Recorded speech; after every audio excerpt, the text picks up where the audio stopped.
շատ մոդայիկ բառ է դարձել, եզր է դարձել, ամենտեղ հնչում են, ամանավանդ վերջի 2 տարին, իսկ վերջի մի շաբաթը ռեկորդ է հիբրիդային բառի հմեկով ազգային ժողովում, չգիտեմ, բազմաթիվ հարցազրույցներում, նույնիսկ իշխանական տենց ագրեսիվ այդ բլոգերներն են հանկարծ դարձել հիբրիդային մասնագետներ, հայկական քաղաքական դիսկուրսում հիբրիդային պատերազմ, հիբրիդային սպառնալիքներ, երբ որ ասում են, սովորաբար հասկանում են մի քանի շատ կոնկրետ, շատ նեղ բաներ։ Նախ հասկանում են ենթադրյալ Ռուսաստանի կողմից ինչ-որ գործողություններ, երկրորդը հիբրիդային ասելով նկատի ունեն հիմնականում քարոզչական ինչ-որ ներգործություններ, այդ fake news, կեղծ լուրեր եւ այլն, մանիպուլյացիաներ, Հիբրիդային պատերազմ, իսկ ավելի ճիշտ հիբրիդային սպառնալիք արտահայտությունը մոտավորապես 2000-ականներից է գալիս, ամերիկացիներից, ու վերջերս դա դառել է բավականին մոդայիկ եզր, առաջին հերթին հենց 14 թվականին, այդ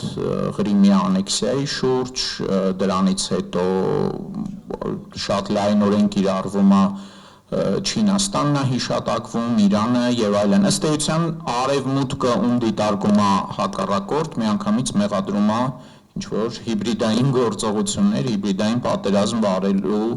մեջ, ասեմ, որ այս եզրը տենց այդ իր մոդայիկ ճառագայթում է, շատ նման հիշեցնեմ եզրեր կային մինչ այդ, հոգեբանական պատերազմ, մոտ 70 տարի տենց բոլորը բոլորին մեղադրում էին հոգեբանական պատերազմ վարելու մեջ, հետո հայտնվեց այդ համակարգիչները, որ սկսեցին տարածվել, հայտնվեց տեղեկատվական պատերազմ եզրը, ավելի ուշ օրինակ կիբեր պատերազմ, դե հիմա էլ ոնց որ հիբրիդային պատերազմ եզրի այդ մոդայիկ պահն է,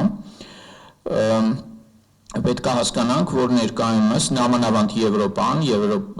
Եվրամիության երկրներում հիբրիդային պատերազմ արտահայտությունը օգտագործվում է իրենց համար անցանկալի ցանկացած գործողություն նկարագրելու համար, այդ տենց մի հատ հովանոցի պես տերմին է, ով դուրները չի գալիս, պիտակում են որպես հիբրիդային ուժեր, հիբրիդային սպառնալիք եւ այլն։ Արդյոք Հայաստանի շուրջ իրավիճակը մինչև 2018 թվական եւ 2018 թվականին ոմանք դրան ասում են հեղափոխություն կամ հեղաշրջում կամ իշխանափոխություն, ինձ թվում է ամենաճշգրիտ նկարագրությունը եզրը դրա համար աղետն է։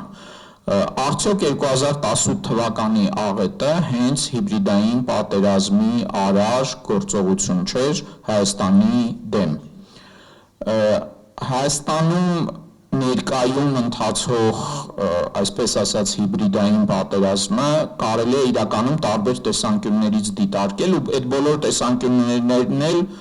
վալիդ են։ Օրինակ, որը շատ է, սիրում մեր իշխանությունը շահագործել, ներկայիս իշխող խմբակը, դա Ռուսաստան արևմուտք հակամարտության ռուսաստանյան կոմպոնենտն է, Ռուսաստանը հիբրիդային պատերազմ է վարում։ Իրականում Ռուսաստան արևմուտք պայքարի թաթերաբեմը նախ երկկողմանի է եւ Հայաստանը այդ թաթերաբեմներից մեկն է։ Բայց նույն ձևի վալիդ է օրինակ դիտարկել Հայաստանը որպես եւ ամբողջ հարավային Կովկասը որպես Ռուսաստան-Թուրքիա հակամարտության թաթերաբեմ, որովհետեւ Թուրքիայի շահերը այնպես չի, որ ամբողջովին համընկնում է, ինչպես Աբրահամը ճիշտ նշեց, արդեն միացյալ արևմուտք էլ ասել է սխալ, բայց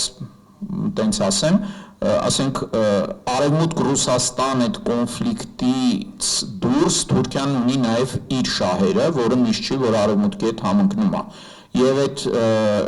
հիբրիդային պատերազմը, այսպես ասած, էլի ընթանում է, էլի Հայաստանը դրա թաթերաբեմերից է։ Բացի դրանից առանձին ունենք Իրան արևմուտք հակամարտություն, ունենք Իրան Թուրքիա հակամարտություն, ունենք Իրան-Իսրայել հակամարտություն, որը էլի որոշ չափով Հայաստանով է անցնում, հա, ու ի վերջո ուղիղ Հայաստանի մասնակցությամբ հիբրիդային պատերազմ, դա Հայաստանի դեմ Ադրբեջանի վարած հիբրիդային պատերազմն է, հա։ Իդեպ մի կարևոր շեշտ հայ գերիների կամ երևի ավելի ճիշտ կլինի ասել պատանդների խնդիրը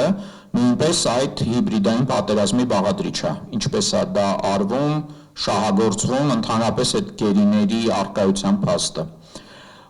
Ուստեղ հարց է առաջանում, լավ, իսկ այս պատերազմում մեր Հայաստանի մեր այս հայրենիքից մնացած մի փոքր էս հատվածում, հա, որ այդքան պատերազմներ են ընթանում, կատաղի պատերազմներ են, այդ կատաղի պատերազմում ում կողմից է եւ ում դեմ է Փաշինյանի վարչակարգը։